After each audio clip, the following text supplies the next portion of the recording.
Let's talk about 6 things you probably didn't know, or maybe forgot, about the Toyota RAV4. Let's start with the first one. Have you ever noticed that your gauge cluster is dark? And it's probably dark for a reason. You see something like that? That's because the switch over here is turned all the way down. All you have to do to lighten up that gauge cluster is roll the switch all the way up.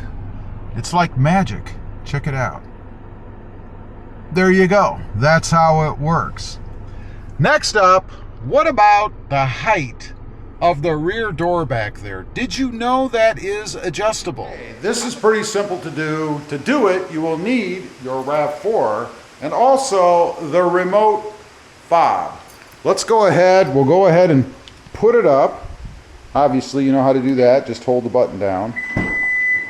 It's going to open like so. The other thing that you're going to need is right up here, this button. We're going to use this to set the height that we want. You can see right here the height that the rear door is at right now. I am 5'9.5", and you can see it's pretty high. So I'm actually going to adjust it a little bit lower, and then we'll adjust it back to a height about like this for me. To do that, you want to go ahead and get the door going down. And when it gets to the height that you want to go ahead and push the up-down button on your fob. So I'm going to go ahead and hit the button up here to get it going down. Or actually, I'm just going to do it from the fob itself. So here we go. And there you go. I pushed it again to stop it at that height. Now, to lock it in at that height, which obviously would be a headbanger for me. That would be a little bit low, don't you think? So what you want to do is you want to hold this button down. It's about 2 seconds until you hear, I think it's 4 beeps. So let's go ahead and do that. And that's it. Now, to test it, you want to go ahead and hit the button again. And it's going to go, I believe, up. Let's see. No, it's going to go down to finish. That's good. Now, we're going to hit it again, and it should stop at the new height that I've just set it at. Or set it at. There you go. Check it out. It's still a head buster. You don't want it, at least I don't want it, at this height. So we're going to go through the process again to get it higher up to where I can walk under it. Now, to get it to open all the way up again so that we can set it where we want it, and I think it was actually the full open position before, we're going to go ahead and open it.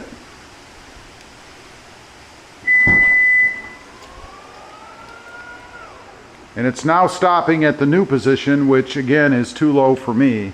You want to hold this button in for 7 seconds.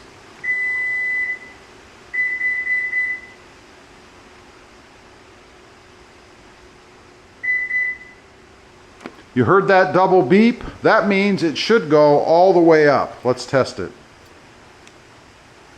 Of course, it's going to shut first because that's what it does. Now, let's see if it goes all the way back up.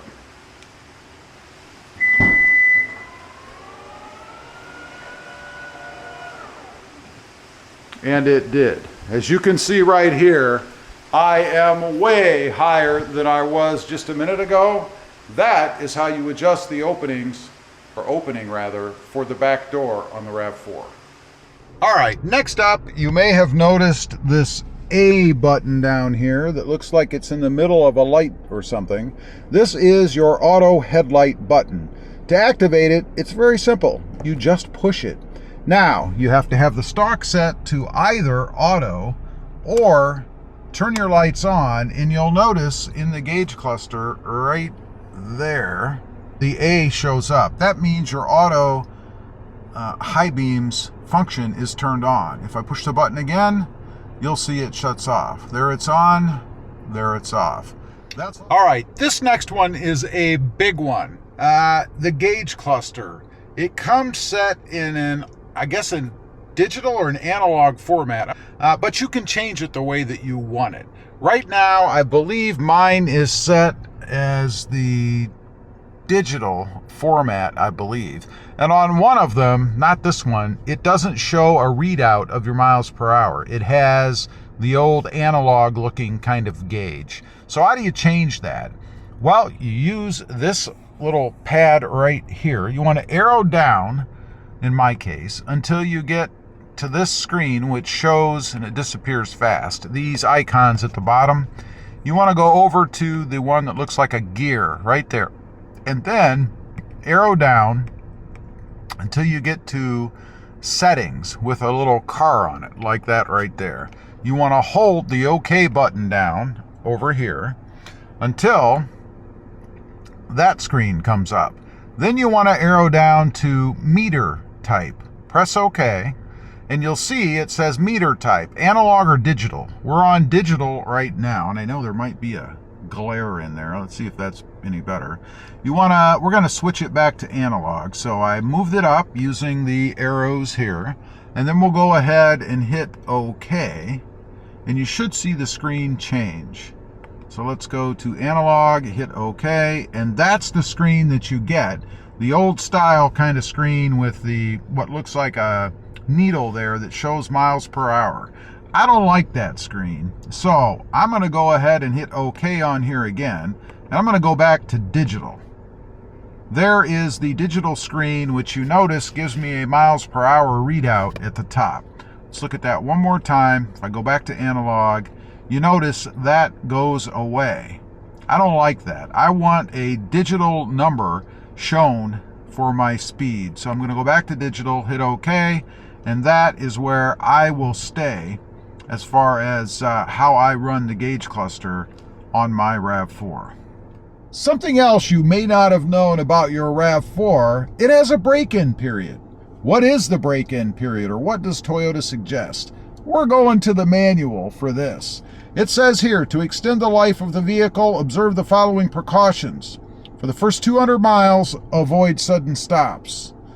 For the first 500 miles, do not tow a trailer. For the first 600 miles, do not drive at extremely high speeds.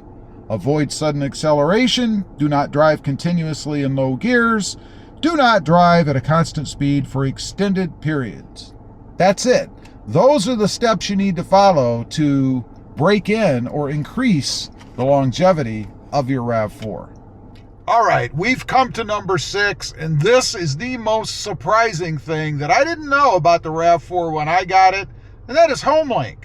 When I first looked at the RAV4, I was looking all over the place for HomeLink. I thought for sure this has to have HomeLink in it. I mean, it's the XLE trim. I looked at the mirror. This is the edgeless mirror, I guess, and I don't see anything. I thought, are you kidding me? Nothing on the visors. Nothing up here in the center area. I thought for sure I did not have HomeLink.